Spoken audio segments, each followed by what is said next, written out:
2024 లోక్సభ ఎన్నికల్లో 8 ఎంపీ సీట్లు, ఇప్పుడు ఎమ్మెల్సీ సీట్లలో 2 కైవసం. తెలంగాణపై బీజేపీ పట్టు బిగుస్తోందా? మహారాష్ట్ర, హర్యానా, ఢిల్లీ లాంటి రాష్ట్రాల్లో ఊహించని విధంగా వ్యూహాత్మక గెలుపు సాధించిన బీజేపీ తన నెక్స్ట్ టార్గెట్ తెలంగాణకి ఫిక్స్ చేసిందా? అందుకు 3 ఏళ్ల ముందే 10 పాయింట్ ఫార్ములా డిజైన్ చేసింది. బీజేపీ తెలంగాణ వ్యూహంపై dial news exclusive report.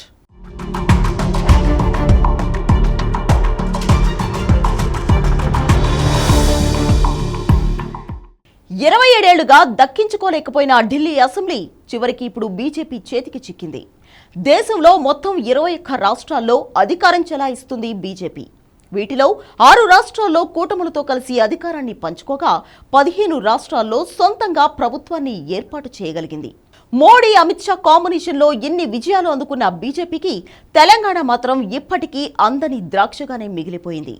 Kerala, Tamil Nadu కంటే ఇప్పుడు తెలంగాణపై కర్చీఫ్ వేయడం బీజేపీకి తేలిక. అందుకే రాబోయే ఎన్నికల్లో తెలంగాణలో అధికార స్థాపన కోసం తిరుగులేని వ్యూహాన్ని సిద్ధం చేస్తోంది బీజేపీ. అందుకోసం 10 పాయింట్ల ప్లాన్ సిద్ధం చేసింది.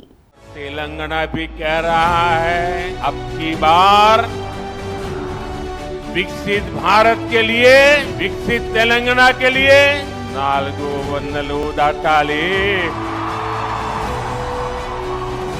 బీజేపీకి ఓటు వేయాలి. పాయింట్ 1, తెలంగాణ ఏర్పడి 10 ఏళ్లు అయిపోయింది. ఇప్పుడిక ప్రాంతీయవాదానికి ఇక్కడ విలువ లేదు. మరో కొత్త వాదం ఎంచుకుంటూనే రాజకీయ పార్టీలకు మనుగడు ఉంటుంది. కాంగ్రెస్ అంటే రెడ్లు, టీఆర్ఎస్ అంటే వెలమలు, అగ్రకులాలే అధికారం చెలాయిస్తున్నాయి. అందువలన తెలంగాణలో కులవాదం లేపగలిగితే ఆ పార్టీకి ఎన్నికల్లో విజయం సాధ్యమవుతుంది. జనాభాలో అత్యధిక శాతం ఉన్న బీసీలకు అధికారం అనే నినాదాన్ని ఎత్తుకోవాలన్నదే బీజేపీ 10 పాయింట్ ఫార్ములాలో మొదటిది. పైకి ఎన్ని కబుర్లు చెప్పినా కాంగ్రెస్, బీఆర్ఎస్ పార్టీలకు సహజంగానే బీసీల గురించి మాట్లాడే హక్కు ఉండదు. ఎస్సీని తెలంగాణ తొలి ముఖ్యమంత్రిగా చేస్తానని ప్రకటించిన కేసీఆర్ 10 ఏళ్ల అధికారాన్ని తన కుటుంబానికే పరిమితం చేసి దారుణంగా మాట తప్పాడు. ఇక కాంగ్రెస్ అంటేనే రెడ్లకు తప్ప మరొకరికి అధికారం కట్టబెట్టలేని పరిస్థితి కాంగ్రెస్ లో ఉంటుంది. ఎస్సీని డిప్యూటీ సీఎం చేసినా, బీసీని పీసీసీ అధ్యక్షుడిని చేసినా సీఎం పోస్టు మాత్రం రెడ్లదే. అందుకే బీజేపీ ఈసారి బీసీ సీఎం నినాదం ఇవ్వబోతుంది. ప్రధానమంత్రి మోడీ బీసీ, ఇక్కడ రాష్ట్రంలో ముఖ్యమంత్రి కూడా బీసీయే కావాలి. రాబోయే తెలంగాణ ఎన్నికల్లో బీసీ ముఖ్యమంత్రి, బీసీలకే అధికారం అనే బలమైన నినాదాన్ని జనంలోకి తీసుకెళ్లబోతోంది బీజేపీ. ఇక 2వ పాయింట్, హిందూ మత భావనను తెలంగాణలో ఎక్కించగలిగారు బీజేపీ వాళ్ళు. లోక్సభ ఎన్నికల్లో ఇది రుజువైంది. తెలంగాణలో 8 ఎంపీ స్థానాలు గెలుచుకోవడంలో ప్రధాని మోడీ ఇమేజ్తో పాటు అయోధ్య అంశం కూడా బాగా పనిచేస్తుంది. అంతేకాక ఇంటింటికి అక్షింతలు పంపడం లాంటి కార్యక్రమాలు ఓట్లు దండిగా రాల్చాయి. కుంభమేళాతో కూడా జనం బాగా కనెక్ట్ అయ్యారు. తద్వారా పట్టణ ప్రాంతాల్లో బీజేపీకి క్రమంగా ఆదరణ పెరుగుతోంది. అందుకే హిందుత్వాన్ని జనంలోకి బలంగా తీసుకెళ్లాలని రానున్న 3 ఏళ్లలో రకరకాల హిందూ ధార్మిక కార్యక్రమాలతో జనాన్ని ఏకం చేసి బీజేపీకి దగ్గర చేయాలనేది ఆ పార్టీ లక్ష్యం. బీజేపీ వ్యూహంలో 3వ పాయింట్, బీజేపీకి తెలంగాణలో గ్రౌండ్ మొత్తం సెట్ చేసే పనిని ఆర్ఎస్ఎస్ తీసుకుంది.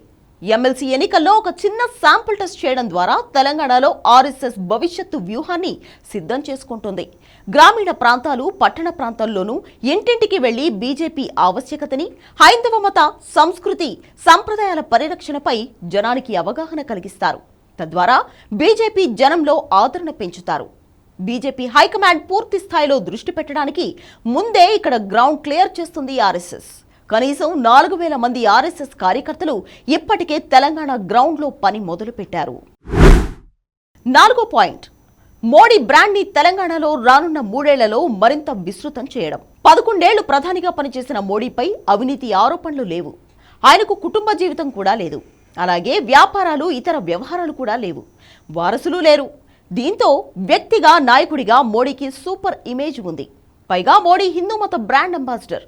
అందువల్లే మోడీ ఇమేజ్ని తెలంగాణలో ఎంత వీలైతే అంత వినియోగించాలని బీజేపీ వ్యూహం. 5వ పాయింట్, పోయిన అసెంబ్లీ ఎన్నికల్లో అధికారం కోల్పోయిన బీఆర్ఎస్ లోక్సభ ఎన్నికల్లో మొత్తం తుడిచిపెట్టుకుపోయింది. కవిత లిక్కర్ కేసులో ఇరుక్కోవడం, కేటీఆర్ పై కూడా అవినీతి ఆరోపణలు రావడం బీఆర్ఎస్ ఇమేజ్ ని దారుణంగా దెబ్బతీశాయి. వీటన్నింటినీ అంచనా వేసుకుని టీఆర్ఎస్ ని పూర్తిగా లేకుండా చేయడమే బీజేపీ లక్ష్యం. అందుకే సాధ్యమైనంత వరకు బీఆర్ఎస్ నాయకుల్ని ఎక్కువగా బీజేపీలో చేర్చుకోబోతున్నారు. బీఆర్ఎస్ ని బలహీనపరిస్తే ఆ పార్టీ ఓట్ షేర్ అంతా తనకే వస్తుందని బీజేపీ అంచనా. అందువలన బీఆర్ఎస్ క్యాడర్ ని కకావికలం చేసి సగం మంది నాయకుల్ని పార్టీలోకి లాగాలన్నది బీజేపీ వ్యూహం. 6వ పాయింట్, అవినీతి వ్యతిరేక ప్రచారం. తెలంగాణ ఏర్పడ్డాక 10 ఏళ్లు పాలించిన బీఆర్ఎస్ రాష్ట్రాన్ని పూర్తిగా అవినీతిమయం చేసింది. కేసీఆర్ కుటుంబం, ముఖ్య నాయకులు 10 ఏళ్ల పాటు భయంకరమైన అవినీతికి పాల్పడ్డారని, లక్షల కోట్ల రూపాయలు దోచేశారన్నది అందరికీ తెలిసిన విషయం. ఇక 2023లో అధికారంలోకి వచ్చిన కాంగ్రెస్ ఏడాదిలోనే పూర్తిగా అవినీతిమయమైపోయింది. కాంగ్రెస్ మళ్లీ అధికారంలోకి రాదు అనే విషయం ఇప్పటికే జనంలోకి వెళ్లిపోయింది. ఈ 2 పార్టీలు పూర్తిగా అవినీతిమయమయ్యాయని, తెలంగాణను దోచుకున్నాయని అవినీతి వ్యతిరేక ప్రచారం చేయబోతోంది బీజేపీ. సహజంగానే బీజేపీ నేతలపై అవినీతి ఆరోపణలు లేవు. దీంతో కాంగ్రెస్, బీఆర్ఎస్ అవినీతిమయమైన పార్టీలని ప్రచారం చేయడం బీజేపీకి మరింత సులువు అవుతుంది. 7వ పాయింట్, తెలంగాణకి ఏం చేశారో చెప్పడం. బీజేపీ తెలంగాణకు ఏం చేయలేదని కాంగ్రెస్, బీఆర్ఎస్ నిత్యం చెబుతూ ఉంటాయి. కేంద్రం రాష్ట్రాన్ని దోచుకుందని, ఆదాయ వనరుగా మార్చుకుందని కేసీఆర్ ఎప్పుడూ తిట్టిపోస్తూనే ఉండేవారు.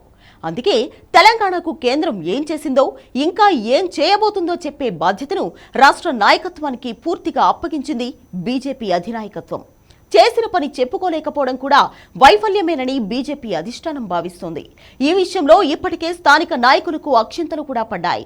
అందుకే ఇక నుంచి కేంద్రం తెలంగాణకి ఏం చేసిందో గట్టిగా చెప్పాలని తన వ్యూహంలో భాగంగా నిర్ణయించింది. 8వ పాయింట్, దేశం మొత్తం బీజేపీ బలపడినప్పటికీ తెలంగాణలో మాత్రం సంస్థాగతంగా బలపడలేకపోయింది బీజేపీ. ఉమ్మడి రాష్ట్రం ఉన్న రోజుల్లో వెంకయ్యనాయుడు లాంటి వాళ్లు టీడీపీ లాంటి పార్టీలతో అంటకాగి బీజేపీని ఎదగకుండా చేశారు. ఇప్పుడు కూడా కేంద్రంలో అధికారంలోకి వచ్చి 3 సార్లు కుర్చీని కైవసం చేసుకున్నప్పటికీ తెలంగాణలో బలమైన క్యాడర్ని ఏర్పాటు చేసుకోలేకపోయింది బీజేపీ. కిషన్ రెడ్డి లాంటి నాయకులు మరో వెంకయ్యనాయుడులా పార్టీకి నమ్మకస్తులుగా ఉంటారే తప్ప ఎదుగుదలకు చేసింది శూన్యం. అందుకే బలహీనమైన ప్రాంతాలను గుర్తించి అక్కడ క్యాడర్ని బలోపేతం చేయాలన్నది బీజేపీ ప్లాన్. 9వ పాయింట్, వేరే రాష్ట్రాల్లో ఎన్నికలు లేకపోతే ఆ ఒక్క రాష్ట్రంలోనే అసెంబ్లీ ఎన్నికలు ఉంటే రాష్ట్రాన్ని బీజేపీ కబ్జా పెట్టేసినట్లే. అలా ఇప్పటికీ చాలాసార్లు సింగిల్ స్టేట్ పై బీజేపీ వ్యవస్థలన్నీ ఫోకస్ పెట్టి ఆ రాష్ట్రాన్ని గెలుచుకుంటాయి. నిన్నగాక మొన్న ఢిల్లీలో కూడా అదే రుజువైంది. ఏ రాష్ట్రమైనా సింగిల్ గా దొరికితే ఆర్ఎస్ఎస్ క్యాడర్, బీజేపీ క్యాడర్, అన్ని స్థాయిల్లో నాయకులు మొత్తం ఆ రాష్ట్రం మీద పడిపోతారు. ఇంటింటికి వెళ్లి ప్రచారం చేస్తారు. అప్పుడు గెలుపు చాలా సులువైపోతుంది. ఇప్పుడు తెలంగాణను కూడా అలాగే ఫోకస్ చేస్తుంది. జమిలీ ఎన్నికలు గనక లేకపోతే తెలంగాణ ఒక్క రాష్ట్రంపైనే టార్గెట్ చేసి విజయం సాధించాలన్నది బీజేపీ వ్యూహంలో 9వ పాయింట్.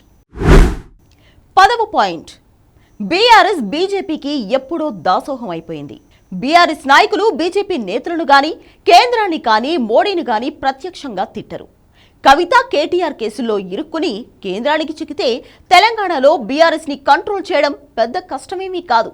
మొత్తం మీద తెలంగాణ ట్రయాంగిల్ ఫైట్లో గనుక తాము నష్టపోతాము అనే అనుమానం వస్తే అప్పుడు బీజేపీ బీఆర్ఎస్ తో పొత్తు పెట్టుకుంటుంది. త్రిముఖ పోటీ వలన కాంగ్రెస్ కి అడ్వాంటేజ్ అయ్యే పరిస్థితి ఉంది. అలాంటి పరిస్థితి రాకుండా ఏపీలో ఎలా చేశారో ఇక్కడ కూడా అవసరమైతే బీఆర్ఎస్ ని కలుపుకుని అధికారంలోకి రావాలన్నది బీజేపీ ప్లాన్. అయితే ఇది చివరి అస్త్రం మాత్రమే.